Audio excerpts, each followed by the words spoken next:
인간과 유사한 얼굴을 가진 로봇이 다양한 감정 표현을 합니다. 손가락에 반응하고 집중하며 호기심 어린 동작을 취하기도 하는데 마치 SF 영화의 한 장면 같습니다.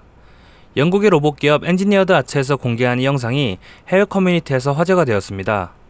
아메카라는 이름을 가진 이 로봇은 얼굴의 합성 근육들이 인간만의 전유물이었던 미세한 얼굴 운동 조절을 복제하여 현존하는 로봇 중 가장 인간의 표정과 흡사한 얼굴 표정을 보여주고 있습니다. 아메카는 인공지능보다는 로봇의 표현에 초점을 둔 개발 플랫폼이지만 이후 발달된 인공지능을 로봇에 결합하여 인간과의 상호작용 시 인간의 표정과 감정을 읽는 것을 목표로 하고 있습니다. 엔지니어드 아츠의 개발팀은 미래의 기계는 스크린에 입력된 명령어를 인식하기보다는 인간의 표정이나 움직임 또는 손동작을 이해해야 하며 따라서 원활한 소통을 위해 로봇은 얼굴과 손이 필요하다고 말했습니다. 또한 아메카의 모습이 마치 영화 터미네이터나 아이로봇과 흡사하여 거부감이 들 수 있겠지만 사람을 죽이는 능력은 없으니 실제로 사람을 죽이고 있는 전투용 드론을 더 경계해야 한다고 덧붙였습니다. 현재 아메카는 계속 개발 중이며 지금도 이벤트 대여나 판매가 가능하다고 합니다.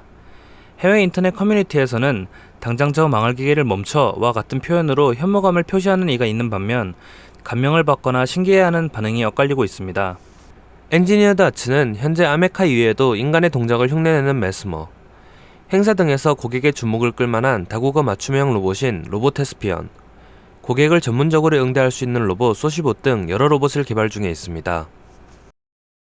지름이 0.5mm에 불과한 초소형 카메라가 미국 프린스턴 대학교와 워싱턴 대학교의 연구진들에 의해 개발되었습니다. 네이처 커뮤니케이션에 발표한 논문에 따르면 이 카메라는 에이즈 바이러스 입자 크기의 원통형 기둥 160만 개가 코팅되어 메타 표면을 이루고 있는데 이 메타 표면이 빛을 감지해 신호 처리 알고리즘에 따라 영상화된다고 합니다. 이 초소형 카메라는 2018년에 개발되었던 다른 초소형 카메라와 비교해봤을 때 놀라울 만큼 발전한 해상도를 자랑합니다. 연구팀은 이 카메라의 능력을 확대하여 초소형 로봇에 장착하거나 의학적으로 사용하기 위해 물체 감지 기능 등 다른 기능을 추가할 수 있을지에 대해 연구를 진행하고 있다고 전했습니다. 미국 항공우주국 나사의 목성 탐사선 주노는 2016년부터 목성 주위를 돌고 있습니다. 그리고 지난 6월 주노는 목성의 위성이자 태양계에서 가장 거대한 위성인 가니메데의 근접 비행을 완료했습니다. 탐사선 주노는 가니메데 표면 1038km 상공을 시속 67,000km로 비행하며 목성의 자기권에서 생성된 전자기파와 가니메데의 상호작용을 기록하였고 나사는 이를 인간이 들을 수 있는 주파수로 변환하였습니다. 이에 주노 프로젝트를 맡고 있는 스콧 볼턴 사우스웨스트 연구소장은 지난달 가니메데에서 주노가 기록한 소리를 공개하였습니다.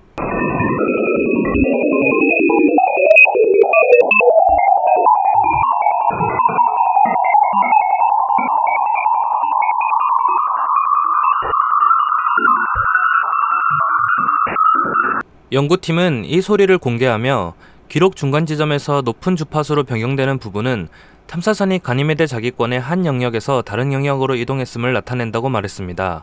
또한 공동조사팀인 아이오와 대학의 윌리엄 커스 교수 역시 주노가 가니메데에 가장 가까이 근접 비행한 직후 변화한 주파수는 가니메데의 밤에서 낮으로 이동한 것으로 간접 추측할 수 있다고 전했습니다.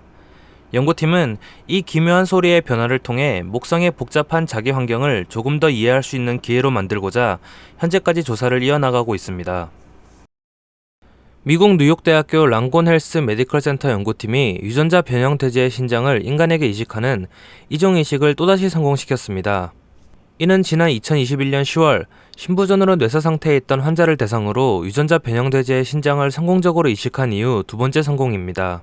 이종 이식이라 알려진 동물 대 인간의 장기 이식은 현재 기증되는 장기의 부족 사태와 이식을 기다리다 사망하는 많은 환자들의 생명을 구할 수 있는 잠재적인 해결책으로 제시되곤 했지만 인간의 면역체계가 이종 장기를 이물질로 인식하여 공격하는 면역 거부 반응이 지금까지 이종 이식에 있어 최대의 난제였습니다. 영장류를 제외한 포유류들에게서는 알파갈이라는 당 단백질이 생성되는데 이 단백질은 인간에게는 없는 것이므로 이것이 인간의 몸에 들어오면 신체는 이를 제거하기 위해 항체를 생성하고 면역 거부 반응이 일어납니다.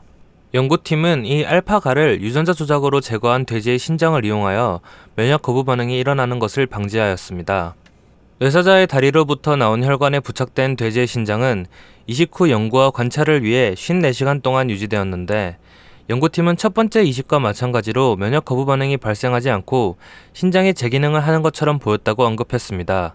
크레아티닌과 같은 노폐물이 적절한 비율로 신장을 통해 여과되는 것을 확인했고, 소변의 생산량 역시 정상적인 인간의 신장 수준이었습니다. 연구팀을 이끄는 로버트 몽고메리 박사 역시 3년 전 심장 이식으로 새 생명을 얻었습니다. 몽고메리 박사는 살아있는 환자에게 실험하기 전에 해야 할 연구가 더 많겠지만 우리의 예비 발견은 큰 희망을 준다며, 비록 신체 밖에서 이루어진 이식이지만 유전공학으로 만들어진 이종 장기로 이식이 가능하다는 희망을 이식을 기다리는 많은 환자들에게 보여준 셈이라고 전했습니다. 지금까지 발견된 절지동물의 화석 중 가장 거대한 크기를 기록한 것은 야이켈롭테로스라 불리는 바다 정갈로 약 2.5m에 육박했을 것으로 추정되며, 지금까지는 이 바다 정갈이 최대 크기의 절지동물이라는 타이틀을 가지고 있었습니다. 그런데 이번에 영국 북부의 한 해변에서 몸길이 2.7m, 몸무게 50kg에 달하는 거대 노래기의 화석이 발견됨으로써 역사상 가장 거대한 절지동물 타이틀은 아르투로플레오라 속에 속하는 거대 노래기가 가져가게 되었습니다. 이 거대 노래기는 석탄기에서 페름기 초기까지 북미 북동부에서 영국, 독일 등지까지 서식했을 것으로 추정되는데, 거대 노래기 화석이 발견된 것은 세계적으로 이번이 세 번째입니다. 지난달 지질학회지에 기재된 논문의 주요 저자인 닐 데이비스 박사는 절벽에서 화석이 포함된 사암 덩어리가 해변으로 떨어지며 부서졌고 화석이 노출됐다며, 이 화석은 박사과정 학생 중 한 명이 지나가다 우연히 발견한 것이라고 덧붙였습니다. 이 발견은 고대 노래기의 서식지에 대해 많은 것을 밝혀줄 것으로 보입니다. 아르투로플레오라는 그동안 석탄기의 늪지대에 서식했을 것으로 알려져 있었지만, 이번 발견으로 인해 해안 근처의 탁 트인 삼림지대에서 서식했을 가능성 역시 보여주기 때문입니다. 닐 데이비스 박사는 노래기들의 거대한 크기에 대한 단서도 엿볼 수 있었다며, 그동안 고대 생물들의 몸집은 대기 중 산소 농도가 최고조에 달했던 환경 때문인 것으로 추측했으나, 이번에 화석이 발견된 바위의 지질 연대가 최고의 산소 농도를 기록했던 시기보다 앞서 있었기에 고대 생물들의 거대한 몸집이 단지 대기의 높은 산소 농도 때문만은 아닌 것일지도 모른다고 전했습니다. 또한 아마도 당시 점점 높아지던 산소 농도와 함께 식물, 견과류, 씨앗, 생물 등이 번성한 당시 환경으로 인해 몸집이 커졌을 수 있다고 덧붙였습니다. 인간에 의해 길들여진 동물로서 오랜 진화 역사를 거쳐왔던 개는 다른 동물들에 비해 훨씬 인간의 의사소통을 잘 해석하고 이해할 수 있는 능력을 개발했습니다. 그리고 최근 응용동물 행동과학에 발표된 논문에 따르면 평균적으로 반려견들은 89개의 단어와 문구를 인식할 수 있다고 합니다. 연구팀은 165명의 반려견 주인들을 대상으로 실험을 진행했고, 이 중 가장 뛰어난 반려견의 경우에는 무려 215개의 표현을 인식한 반면 가장 낮은 경우에는 15가지의 표현에만 반응할 수 있었고, 평균적으로 89개의 단어와 구절이 포함된 어휘를 인식하는 것으로 나타났습니다. 또한 연구에 참가한 반려견들의 90% 이상은 예상대로 앉아, 이리 와, 내려와, 착한 녀석, 기다려, 안 돼, 그리고 주인의 이름을 인식했으며 10% 미만의 반려견들은 발을 문질러, 귓속 말하듯이 말해 와 같은 어려운 명령을 구분할 수 있었고, 더 적은 수의 반려견들은 다른 사람의 이름이나 다른 반려동물의 이름을 인식하는 능력을 보였습니다.